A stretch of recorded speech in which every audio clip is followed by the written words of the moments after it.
Don't quote me out of context. But you're going to see like a reel pop up tomorrow. Satan's great. That's it. That would be MSNBC.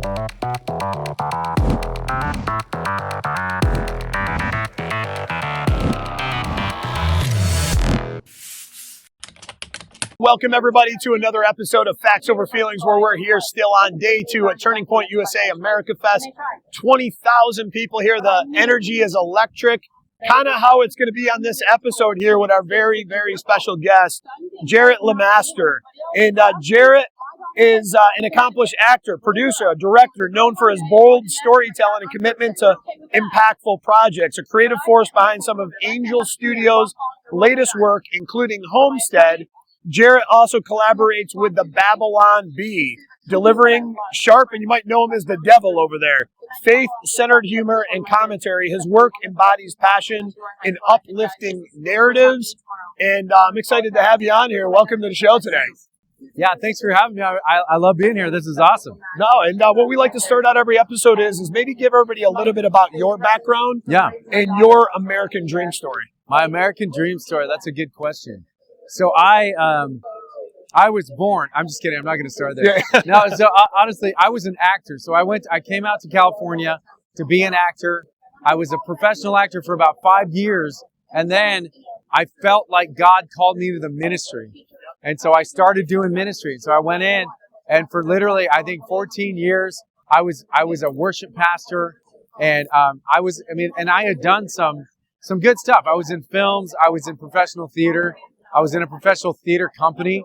Actually, strangely enough, it's the same theater company that Michael Knowles started in. Oh, interesting. When he started back in the day. And so it's interesting, we're both in the conservative space. He's obviously a way bigger deal than me. But yeah, so then basically what happened was I felt this calling because I felt like I wasn't really making an impact on the culture the way that I thought I was. Because initially I thought I was I wanted to be a missionary to Hollywood. And I mean, and to be where you're at, you seem like you're where your feet are, where your heart is, where your passion is. But I'm willing to bet that always wasn't that way. There was probably humble beginnings, and especially when you hear faith and Christianity, conservative in Hollywood, most people look at that as oil and vinegar. So I'm willing to bet there had to have been some trials you had to go through in Hollywood before you got to your really, I guess, your homestead that you're in now, where you feel you're in your place. What did that look like in the very beginning, and what were some of the challenges that you had to face in Hollywood? Well, I started off as an actor, and I got some opportunities, but then I started booking things that I couldn't do because the Lord was like, He told me no. And so there are things that would have ruined my ministry, things that would have jacked up, like they were philosophically antithetical to the person I am and the ministry that God's called me to. And so there's good ideas, there's great ideas, and there's God ideas. Yeah. And there's, what is it that John Stone Street says? He says there's bad ideas. No, ideas have consequences and bad ideas have victims. So anyway, so getting into something that's like a super bad idea, the Lord had to say no. So I turned down a bunch of stuff. It ended up burning some bridges.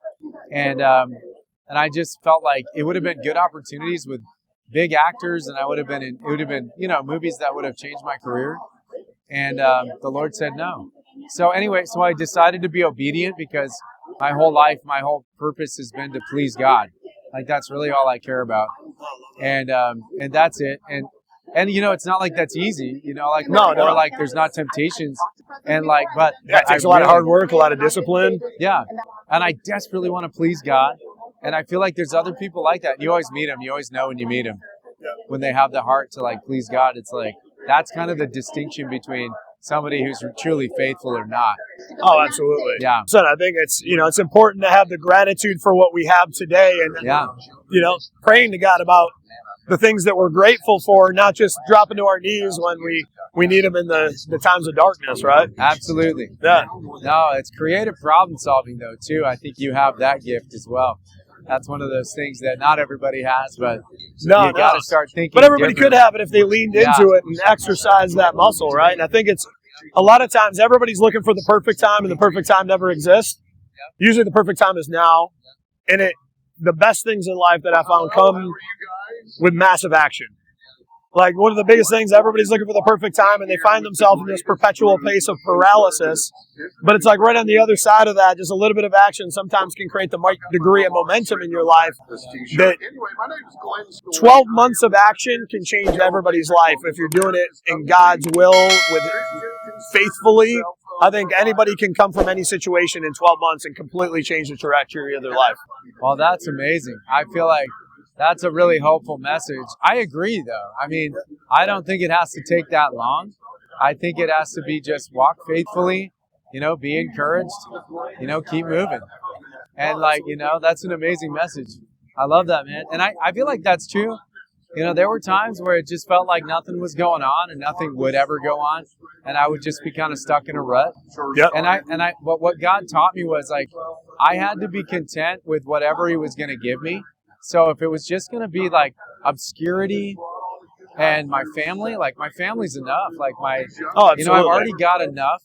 And so for Him to lump all this other stuff, this amazing stuff on top is crazy. Oh, such a blessing. This whole experience has been absolutely nuts.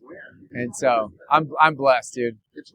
Same here. Yeah, I can't believe it. Babylon Bee, I'd like to dive into there a little bit. They're one of my favorite channels. I love what they're doing over there. What's it been like, I guess, the experience over at the Babylon Bee? What's it like working there? Yeah. And how is the impact work, getting your message out? How does that feel? Kind of doing that through the lens of parody, humor. Yeah, so the working there is amazing. I get to work with some geniuses, honestly. The whole team's incredible. We have Kyle and Seth, Dan Dillon. We've got Brandon Toy and Dan Coates and, Jordan. And there's all these people there that are just brilliant. And blows my mind to get to work there and to be counted among them. But I'll tell you, the Satire piece is, I think it's the vehicle through which you really can have heart change. People can laugh. If they laugh, they could change their minds if they laugh at themselves. That's where it kind of starts. That's how the left did it. So tell us a little bit behind the character of Satan that you play, and obviously in a humorous parody way. What is that like, and how do you think that cuts through or how did that help you cut through some of the noise out there? So Satan's great. Don't quote me out of context, but you're going to see a real pop-up tomorrow. Satan's great. That's it. That would be MSNBC, not Facts Over Feelings. Yeah, CNN. Yeah, let's make Satan great again. No, dude, but we have, the character's great because it's you can take this, everybody knows Satan represents everything evil. And so when he sides with you, it's hilarious. When I can play Satan and he's I was just, and plus he's a regular guy. That's the other thing. He's a guy that struggles with his employees. He's a guy that has trouble. He's frustrated. You know what I mean? He tries to. It's kind of very relatable. What people are really going through. He's having a hard time. You almost feel bad for him. I think what's really interesting about that is if you think about really the dichotomy and what they've been doing with I think psychological warfare in our media, is they polarize everybody through emotions, and what that does is it shuts down their frontal cortex, their critical thinking ability. But when you come at it through a lens of humor, it kind of has an opposite effect to it, though, where people don't get that negative emotion. They laugh a little bit, but in the midst of laughing at adversity, which, by the way, I think is one of the most powerful things you can do in life, they get clear and then start to wake up and open their eyes. Have you found many stories of people that I guess had followed your content that through following your content have told you opened my eyes and I think differently now? Yeah, there's what I hear is people saying things like, I was afraid to speak up, but then I heard you guys and or I saw this and it gave me courage to be able to say what I was thinking all along. Because the thing about comedy, too, is that if it's observational humor, it's basically pointing out the things that people already see. Oh, absolutely. And saying, hey, that thing, you guys see that, too? That's hilarious. And everyone's like, that is funny. Yeah. It's the trans thing. Yeah. That's funny. And everyone's like, I hate to admit this, but you're right. This is the fact that Sam Brinkman stole all those women's clothes. It's hilarious. Oh, Like, absolutely. Yeah. The fact that Rachel Levine, like dresses the way, So anyway, all that stuff's really funny. And so if you laugh at it, then it kind of takes the power away. Oh, absolutely. There's a quote by Sir Thomas More that says, the devil, Satan, that proud spirit, cannot stand to be mocked. So when you start mocking the devil, he doesn't like it. He leaves. Like, honestly, I feel like it's more of it's like resisting him.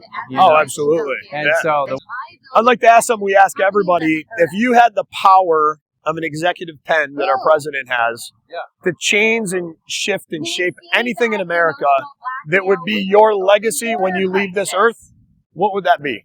Change anything that I see, but I'm only the president, right? Yeah, you got I'm that not executive pen. Not the Pope, so I but can't change the... you got the pen.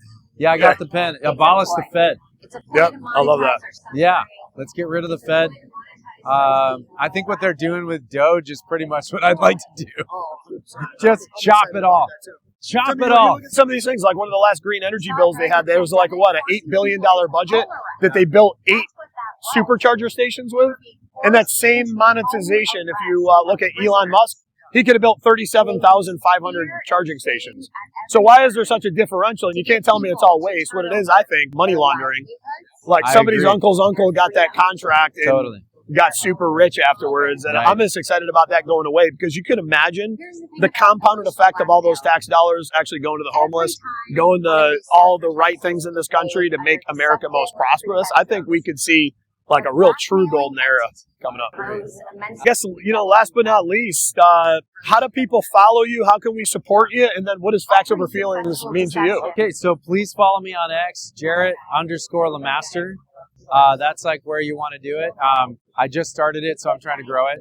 Facts Over Feelings to me means that we need to speak the truth in love. And then whatever the consequences are, that's what has to happen. All right. No, I love that, man. Thank you so much for being on the show. It's an absolute pleasure. Thank you so much. God bless you.